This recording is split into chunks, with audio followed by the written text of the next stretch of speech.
جو چھوٹی کشتیاں رکھی جاتی ہیں، ہم بھی سفر کیے ہیں، چھوٹی چھوٹی کشتیاں بڑی جہاز کے ارد گرد رکھی جاتی، کیوں؟ اگر ایمرجنسی آ جائے کچھ بھی تو یہ چھوٹی کشتیوں میں بیٹھ کر کے لوگ سمندر سے باہر نکلنے کی کوشش کرتے ہیں۔ اس نے وہ چھوٹی کشتیاں بھی رکھنے کو منع کر دیا تھا، ٹائٹینک نہیں ڈوبے گا، اسے کہا بھی گیا تھا۔ اور اس کے بعد دنیا کی تاریخ نے دیکھا ہے وہ آئس سے ٹکرایا اور تقریباً آدھے لوگوں کی موت ہوئی، تقریباً 1500 کے قریب لوگ مرے اس میں۔ سیم یہ چیز بدر میں آنے والے کفار و مشرکین نے کیا تھا، وہ آئے تھے اور بہت ساری چیزوں میں ان کا شور و غل ایسا تھا کہ رات بھر محفلیں لگاتے تھے، گوشت بھونتے تھے اور کھاتے تھے، طبلے بجاتے تھے اور ناچتے تھے، اور کہتے تھے کہ اب محمد اور ان کے ساتھیوں کو آخری زمانے تک کوئی یاد بھی نہیں کرے گا، ایسا ہم ختم کر کے جائیں گے۔ اتنے بڑے بڑے دعوے، ان کے اگر اشعار آپ پڑھیں گے تو ایسا لگتا ہے کہ یہ لوگ یہ سوچ کر کے رکھے تھے کہ اب اسلام اور مسلمانوں کی کوئی ایک نشانی بھی باقی نہیں رہی۔ اتنے بڑے بڑے اشعار بدر کے میدان میں پڑھ رہے ہیں، اپنے محفلوں میں پڑھ رہے ہیں، لیکن ادھر رسول پاک صلی اللہ تعالی علیہ وسلم 313 نہتے صحابہ کے ساتھ کیا کر رہے ہیں؟ رات کے وقت صحابہ نے دیکھا آقا 1000 سے زیادہ تعداد میں ہتھیار سے لیس ہیں اور وہ ہمارے مقابل میں آئے ہیں، اس میں ایسے نہیں کہ چھوٹے پوٹے سب، بلکہ بڑے بڑے پہلوان وہ جمع کر کے لائیں۔ حضور پاک صلی اللہ تعالی علیہ وسلم کے ساتھ جو صحابہ ہیں یہ فاقہ کش نہتے ہیں، بھوک کے مارے۔ حضور صلی اللہ علیہ وسلم کی بارگاہ میں سبوں نے عرض کیا، میرے آقا نے فرمایا یہاں میدان تک آنا ہمارا کام تھا، میدان تک نکل کر آنا ہمارا کام تھا، اس کے بعد فتح دلانا مولا کا کام، تم قائم رہو، تم قائم رہو۔ اور رات کے وقت میرے آقا دعا یوں فرماتے ہیں، اے بار الہا یہ مسلمان فوج جو تیرے کلمے کو قائم کرنے کے لیے نکلی ہے، اگر تو نے اسے فتح نہ دی تو پھر قیامت تک تیرا سجدہ کرنے والا کوئی نہیں آئے گا۔ حضور پاک صلی اللہ تعالی علیہ وسلم کی یہ شان مناجات دیکھیں، اللہ سے یوں دعا کر رہے ہیں، اور اس کے بعد خود لکڑی لے کر کے صحابہ کو کہہ بھی رہے ہیں کہ دیکھنا یہاں فلاں مرے گا، فلاں مرے گا، فلاں مرے گا۔ کیوں؟ صحابہ کے دل بندھانے کے لیے، تسلی دینے کے لیے۔ حضور نے جن لوگوں کے مرنے کی ایک دن پہلے اطلاع دی تھی وہ بڑے بڑے جرنیل تھے، سپہ سالار تھے۔ صحابہ میں جب یہ بات مشہور ہو گئی، حضور نے لکیر کھینچ دی ہے، صحابہ نے کہا بڑے بڑے ہی جا رہے ہیں تو باقی کو اب پھر ہم نپٹ لیں گے۔ حضور نے جب کہا ہے ان کو جانا ہی ہے، حضور نے جب لکیر کھینچی ہے وہ ان کی ڈیڈ لائن ہے، ختم ہو چکے ہیں۔ صحابہ کا یہ توکل بھی تھا، یقین بھی تھا۔ اور دوسرے دن جب صحابہ میدان میں آئے، اللہ رب العزت نے ان کی ثبات قدمی کی وجہ سے، ثابت قدم ہونے کی وجہ سے آسمان سے 5000 فرشتے مدد کے لیے اتارے، جس کا ذکر قرآن پاک میں۔ ملائکہ، اللہ کے ملائکہ صحابہ کی طرف سے لڑ رہے تھے مشرکین کے ساتھ۔ مشرکین میں سے جو لوگ جنگ میں شریک تھے، کچھ لوگ بعد میں ایمان بھی لائے، وہ لوگ کہتے ہیں جنگ بدر یہ ہماری زندگی کی پہلی ایسی جنگ ہے، ایسے لوگ لڑنے آ رہے تھے جن کو ہم پہچانتے ہی نہیں تھے، وہ کون کہاں سے آتا تھا ہمیں دکھتا ہی نہیں تھا۔ حضور نے فرمایا وہ اللہ کے ملائکہ تھے۔ اب یہاں پر ایک بات میں یہ بھی بتا دوں، ایک فرشتہ اگر پر ہلا دے 1,00,000 مر سکتے ہیں، وہ تو 1000 کے لیے 5000 فرشتے کیوں اتارے اللہ نے؟ 5000 فرشتوں کو اتارنے کی کیا ضرورت تھی؟ ایک فرشتہ ہی کافی ہے۔ جبرائیل امین نے ایک بار آواز لگائی تھی، قوم شعیب پوری ہلاک ہو گئی۔ حضرت شعیب علیہ السلام کی قوم صرف ان کی ایک چنگھاڑ سے ختم ہو چکی تھی، مر گئے تھے سب، ایک فرشتے کی ضرورت تھی۔ لیکن محدثین فرماتے ہیں رب تبارک و تعالی نے رسول کے دیوانوں کی عظمت اور شان بتانے کے لیے اتنے فرشتے اتارے۔ باڈی گارڈ ایک ہو تو بھی چل سکتا ہے، لیکن کسی کے ساتھ 10 ہوں تو یہ اس کی عظمت کو بتاتے ہیں۔ 10 کا کام نہیں، تم چلو صرف ساتھ میں۔ صحابہ کی عظمت و شان کے لیے 5000 ملائکہ اتارے گئے۔ اور اس جنگ کا نقشہ جو ہے آپ سنتے بھی رہتے ہیں، شام ہونے سے پہلے پہلے ان کے پاؤں اکھڑ گئے، میدان چھوڑ کر بھاگنے لگے۔ جو 1000 کی تعداد میں آئے تھے، ایک رات پہلے خوب کباب کھائے تھے، سب میدان چھوڑ کر بھاگ رہے تھے، کیونکہ ابو جہل مارا گیا تھا، عتبہ مارا گیا تھا، شیبہ مارا گیا تھا، بڑے بڑے لوگ اس میں مارے گئے تھے۔ اب اس میں امیہ جو حضرت بلال کا آقا تھا، مالک تھا، جو حضرت بلال کو پتھر رکھتا تھا، ان کی پشت پر رسی باندھ کر گھماتا تھا، وہ جنگ بدر میں آیا، بڑا ہٹا کٹا پہلوان، اس کو باندھ کر کے صحابہ گرا چکے تھے لیکن قتل نہیں کر رہے تھے۔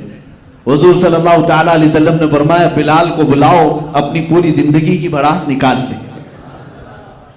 میں یہ لفظ کہہ رہا ہوں صرف آپ کے لیے، ورنہ وہ اپنے دلوں کی بھڑاس کے لیے کسی کو قتل نہیں کرتے تھے، اللہ کی رضا کے لیے۔ جو دشمن خدا ہے اس کو تہ دیکھ کیا ہے۔ عزیزان گرامی، جنگ بدر کا نقشہ پورا الٹ گیا، جیسے وہ چاہتے تھے ویسا نہیں ہوا، اللہ جیسا چاہتا ہے ویسا ہوتا ہے۔ شام تک یہ جنگ ختم ہوئی، میرے آقا صلی اللہ تعالیٰ علیہ وسلم کے ہاتھ کیا کیا آیا؟ پورا مال غنیمت جو مکہ والے لے کر کے آئے تھے سب چھوڑ کر گئے۔ جنگوں کا نظام یہی ہے، جب کوئی فتح یاب ہو جائے تو دشمن جو مال چھوڑے اس کو کہتے ہیں مال غنیمت۔ مال غنیمت یہ فتح پانے والی فوج کا حصہ ہوتا ہے۔ وہ مال غنیمت صحابہ کو بہت سارا ہاتھ میں آیا، اور 70 لوگ قیدی بنائے گئے اور 70 لوگ مارے گئے۔ نقصان اسلام کا کیا ہوا تھا؟ 14 جانیں گئی تھی، 14 صحابہ شہید ہوئے تھے، بس اس کے علاوہ کچھ نہیں۔ ان کی ثبات قدمی اور ان کی استقامت ایسی تھی، تلواریں نہ ہو کر کے بھی اللہ کی ذات پر توکل کیسا تھا۔ میرے عزیزوں، اس پوری جنگ سے جو سبق ملتا ہے، اس جہاد سے، پہلی بات تو یہ ہے کہ تم چھیڑو مت، لیکن اگر تمہارے مال و متاع، عزت و آبرو کے ساتھ کوئی کھلواڑ کرے، کوئی تمہارے دین پر حملہ آور ہو، تو حضور نے یہ بھی نہیں کہا تسبیح لو کہو اللہ اللہ اللہ اللہ، دشمن کو ہلاک کر دے، دشمن کو ہلاک کر دے، یہ بھی نہیں۔ حضور نے فرمایا میدان میں باہر آؤ، اپنے جانثاروں کے ساتھ آؤ، اپنا حق مانگو۔ حق کا طلب کرنا یہ انسان کی اپنی زندگی کا مقصد، یعنی فنڈامنٹل رائٹ ہے، اس کا حق ہے یہ۔ حضور پاک صلی اللہ تعالیٰ علیہ وسلم کے ساتھ صحابہ آئے، کیا حضور مدینے میں بیٹھ کر کی دعا نہیں کر سکتے تھے؟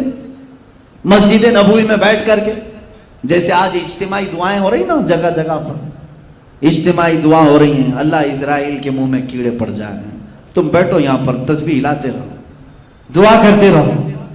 بعض لوگ یہ کہتے ہیں نہیں نہیں نہیں، ان کے ساتھ کیا پروٹیسٹ کریں، کیا احتجاج کریں، ہم یہاں بیٹھ کر کے دعا کرتے ہیں۔ ابھی NRC اور CAA کے ٹائم پر میں نے بہت محسوس کیا، معاف کرنا کچھ لوگوں کی گستاخی ہو، کچھ لوگ روزہ رکھنے کی تلقین کر رہے تھے، اچھی بات ہے، جمعرات روزہ رکھو، NRC ختم ہو جائے، تسبیح پڑھو، یہ فلاں تسبیح بہت اثر ہے، یہ جلالی ذکر ہے، ذکر کرو، سب ختم ہو جائے۔ میرے عزیز، بعض گدھے ایسے ہوتے ہیں جو تسبیح سے نہیں جاتے، ڈنڈے سے جاتے ہیں، ورنہ تم تسبیح گھماتے رہو گے۔ میں نے ایک عالم صاحب کے متعلق سنا تھا، مولانا صاحب ایک کھیت بوئے ہیں، فصل اگائی، گدھا آ جاتا تھا، فصل کھاتا تھا۔ اب حضرت تسبیح لے کر بیٹھتے تھے، دعا کرتے تھے اللہ گدھے کو دور کر دے، گدھے کو دور کر دے۔ جیسے مشہور محاورہ ہے، جل تو جلال تو آئی بلا کو ٹال تو، یہ بعض لوگ کہتے ہیں یہ تسبیح ہے، بلائیں جاتی ہے اس سے، بعض لوگ کہتے ہیں۔ تو مولانا صاحب تسبیح پڑھتے رہتے تھے، اور وہ گدھا روز کھاتا تھا، روز فصل کھاتا تھا۔ کچھ نوجوان تھے جو محبت کرتے تھے، انہوں نے دیکھا حضرت تو اٹھیں گے نہیں اور ان کی تسبیح ہاتھ میں ہی رہی، انہوں نے ڈنڈا اٹھایا اور گدھے کو مارا، گدھا چلا گیا، دوبارہ نہیں آیا۔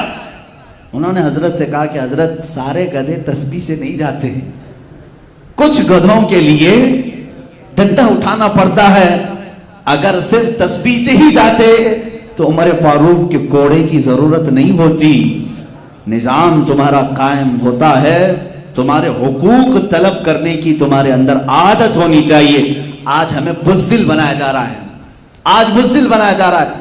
لفظ جہاد لانے سے منہ پر بہت سارے لوگ ڈر جاتے ہیں، ایسا لگتا ہے کہ کوئی ناپاک ورڈ ہے، میرے عزیزوں کوئی گالی ہے، یہ ایک پوتر لفظ ہے، مقدس لفظ ہے، اور پوری دنیا کو اصل میں کہتا ہوں